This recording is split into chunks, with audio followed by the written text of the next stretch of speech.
Hello, colleagues, and welcome to the next episode of DINCast, where I'm delighted to be joined by founder and CEO of Cancer Central UK, Avril Chester. Hi, Avril. Hiya, hi everyone. Hiya. And Avril's going to be talking to us today about thinking like a startup. She's very much in startup mode now, but hasn't always been there. She's been a very successful tech director and CIO. But let me sort of just start, just so we can get viewers to get to know you, Avril. Just tell us a little bit about yourself and your business leadership journey, please. Thanks, Ian. So, as you alluded to, I started my life in technology. I mean, way back, I did a dissertation on cyborgs. Yeah, so I needed to find a job quite quickly. I went through a graduate management scheme, moved to numerous different organisations in several roles, sort of global and local, and actually sort of moved more into the world of functional head. And really, you sort of alluded to, I'm now founder and CEO of my own little startup that was based on a personal journey, but actually seeing a need that was out there. And Cancer Central really is all about helping to connect people and guide people to the information resources that they are looking for during that time of need. So you talk a lot about this being a sort of personal journey for yourself. And please share with us what you feel comfortable doing so. But as I say, you were a very successful CIO within the corporate sector. What made you decide to sort of make that leap to be a startup social entrepreneur?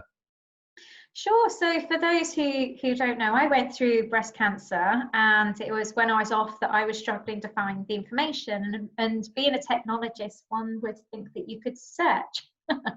I soon found out that I couldn't, because I had various results coming back from the States. And also, I just didn't know the keywords, and I didn't know what I was looking for. So when I came back to the world of interim IT management, CIO, IT director. I was back on the CIO roundtables. I had taken a role in a not-for-profit sector, and I thought, you know what, what can anybody else know what we can do? Could we help solve this problem? The information exists in terms of the charities, the businesses, and the support is out there. So how do we better connect people to it? How do we just sort of use the massively good technology that's out there to make this happen?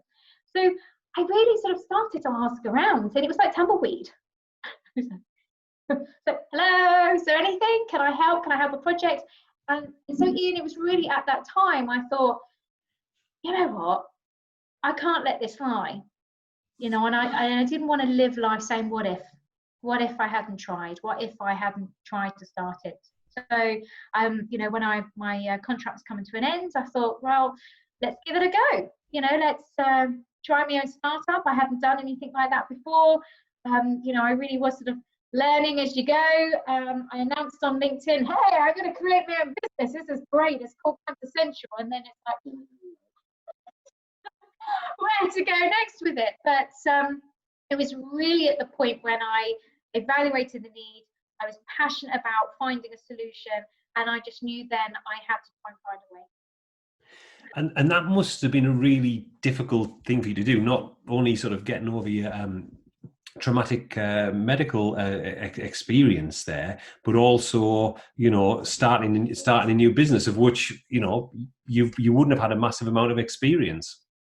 It was quite scary. I think the best part of it was I just went into it mega naive.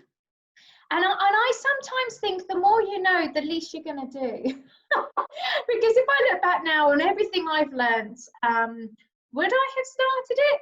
I would like to think I have, but actually that fear probably would have, I'm not sure. I only had 6 months worth of savings. I wasn't going off to build a product we're selling as such, it's like products and services. You can see where the revenue streams come from.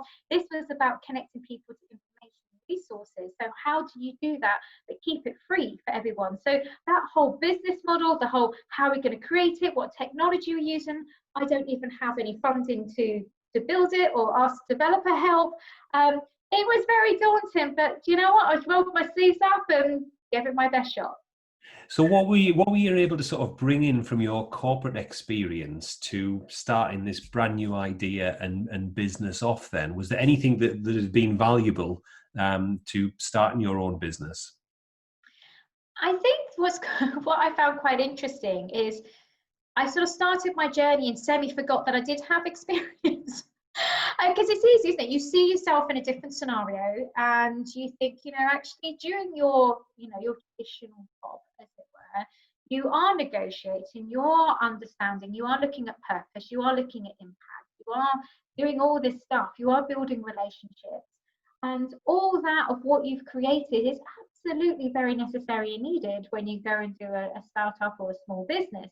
So I think what I would sort of, advise people is actually there's so much you can bring into this world. The one thing I would switch, if I were to switch the question on its head, is ditch being a perfectionist. Because you're so used to having a wonderful team and other departments and people you can kind of ask and seek and utilize their wonderful skills. Suddenly now you've got nobody to ask. You've got your network, but actually you've got to be creative in how you go about it. And then on sort of top of that, it may not end up exactly how you envisioned or exactly how you imagined it, but getting to that point on what you have is absolutely brilliant. So you just got to ditch that perfectionism. It's one word of advice that I've learned. And one area you've been hugely successful in is, as I say, your business model was built on that sort of collaborative approach. And I saw the other week you were quite rightly shouting about the amount of donated hours that you've got. Now, you've had some pretty big, impressive brands and businesses and sort of experienced technologists work with you. How were you able to persuade them that, you're the right person to invest their time with? I feel very blessed, Ian. As you say, one of the things I realized very, very early on when I started this venture is this platform should never, ever be based on my journey. We have sadly all experienced, and know people who are affected by this, and we all deal with things in different ways. And it's really important, being the platform for all, that we get lots of insight and we all have the opportunity to give back. So I very much went on that sort of tech for good path and looked at that CSR and pro bono opportunities, whether it's an idea, whether it's a half a day workshop, whether it's a project that you pick up and, agreed sort of scope. It's, that's kind of where we started from. And as you alluded to, we've literally just announced 40,000 donated hours from over 250 individuals and 35 organizations. And it's just phenomenal. And we've got more coming in. We've got new, we're going through and building the next generation. I'm very excited. I feel very trendy saying that. We're building our next generation platform. But with that, what I would advise is, if you're looking for help, if you're looking for that skills and advice that people want to offer, it's very much about being really specific. It takes a lot of hard work. First of all, you have to get over asking. I still hate asking. Everyone laughs at me, going, "Oh, you got all these hours, surely you'll be fine asking." No, I still feel embarrassed. I feel like, could you help me with this, please? I've got this specific, or do you know someone who can help me with this? This is the very specific thing that I'm looking for, and this is the result and the impact that this person will make if they can give me their time to generate that. And it has to have kind of like either an end date or an end sort of specific thing, because most people will help you. If it's like, "Oh, I can help with that one item," absolutely. So it's not about asking, "Could I have your, time and guidance for all this, for longevity?" It's, "Could I have it for this specific thing? Are you able to help? Do you know someone?" And then you can go from there. And you get to this stage, and Av, obviously, which is your chatbot, sort of virtual you, is sort of out there, and then COVID comes along. How did you cope with those issues? Because again, you're trying to run a business whilst at the same time promoting it, and you get this massive shock coming. How did that alter your thinking? How did you deal with that? Well, I had an incredible experience, and I wouldn't necessarily link that, COVID-19 is a horrible pandemic, so please excuse me when I say it's an incredible experience.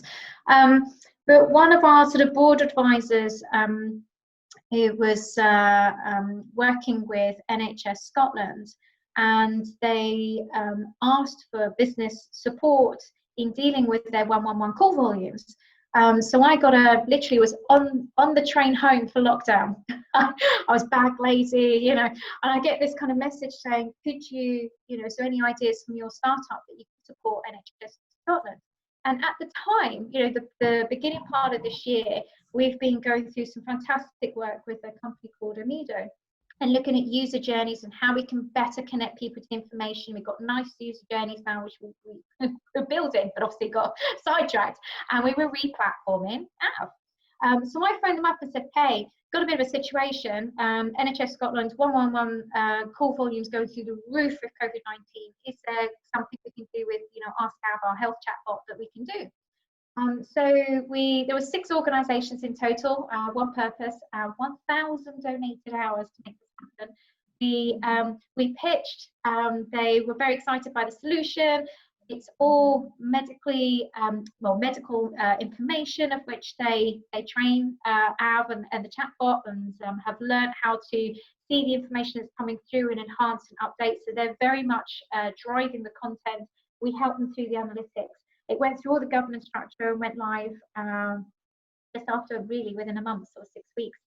And just to say, within the first 60 days, we handled 75,000 questions, which is absolutely incredible. And it's, thanks to the 6 organisations involved and the engineering of Amido.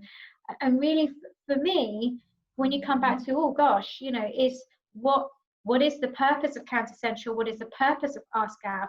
Ask Av having her own life outside of Cancer Central and actually expanding more into that health chatbot, into other medical conditions and things like that, and looking at opportunities there. So actually the pivot came to me. It's an unusual situation to say that. But this found us, and I'm just very grateful for the opportunity to support and help in some very small way during this pandemic. I really, really like the fact that you were able to so rapidly, take your concept and sort of pivot, as they say in the tech world, and actually, help somebody else out. And again, I really like that about you as an entrepreneur, that you will seize opportunities, you don't let them pass. You've got to run at it. I think, and if anyone's sort of listening now thinking, oh, I should have done that, you haven't missed the boat. There's always, if you think about it, now's the right time. You've got to go with it, and you've got to run with it. And don't feel that things have passed. As we started to come out of lockdown, don't feel that, you've missed the opportunity, because certainly something will come up and you've got to run at it. And again, learn from it, pick up the opportunities, get that sort of feedback loop, create those new partnerships and networks, and it will happen. One of the other areas you're very heavily involved with is around women in tech and promoting the role of women within technology businesses and what have you. Could you say what you see as the key issues and the key barriers to more successful women like yourself rising to the top roles? I'm a real privileged to know so many incredible women in technology. We have a great WhatsApp group, which has lots of camaraderie in there, and it's really good. And I think I always struggle with this question, hand on heart, because it's got to be a topic you're interested in. And I think there might be a misinterpretation of technology and the types of opportunities that are within it. There's been a lot of fantastic work about coding, obviously, and around that and development. And most people think technology is really sort of down into that sort of very deep networking and things like that. But actually, as an industry, it is the most diverse skill set. Let's look at chatbot. This is about linguistics. This is about the way you handle conversations. If you look at the way, products are landing, and, as consumers, we have things that are, we're very quick to judge. That's all based on user journey, user design, understanding behavior. Move that on, you've got how we communicate and the way we use all these tools now and everything else. So it's got very, very different skill sets across the whole spectrum. So I think what we need to do is sort of share more that kind of, diversity in skill set that is required in order to make technology itself successful to us. That's where I tend to lean on, and I'm looking at ways in which I can showcase that technology is more than just, don't worry, you don't have to be a developer. There are other ways in which you can be involved in this industry, which is just as exciting based on your skill set. And the final question then, I mean, you've clearly gone through a massive upheaval in your life, with your personal reasons, but also in terms of sort of your role. Yet you always, are full of boundless energy. And I just wondered, what does Avril do to look after her own personal well-being? It's not always boundless energy, I have to say. I think it's an illusion. Yeah, so for those that sort of know me, I have a day job as Exec Director of Data Technology at RIBA, obviously managing the startup and, the sort of Ask Av and, our pivot in upgrading our health hub. Obviously, supporting women in technology and events there, and it does get overwhelming. I'm not going to lie, not going to pretend. I do have the tears and tantrums and everything else that sort of comes with it. But actually, how do I look after myself? What I do is, it's easy to quickly look at your email, quickly look at text, quickly look at that. And I make sure I always have a whole 24 hours at a weekend not doing any of that. And if it means putting the phone down, and it means not looking at friends' texts or anything else, and my friends are absolutely lovely, they get that. Because you know what it's like? You look at the phone, even if you can turn off notifications, you go, oh, what was that? Oh, let me hear. Oh, what was on the diary for tomorrow? I can't remember what I'm doing at work tomorrow. It gets you back into the zone without, 2 seconds, and you're back into it. So for me, it's about absolutely segregating it, sticking the phone in the drawer, and, getting out, doing something completely different.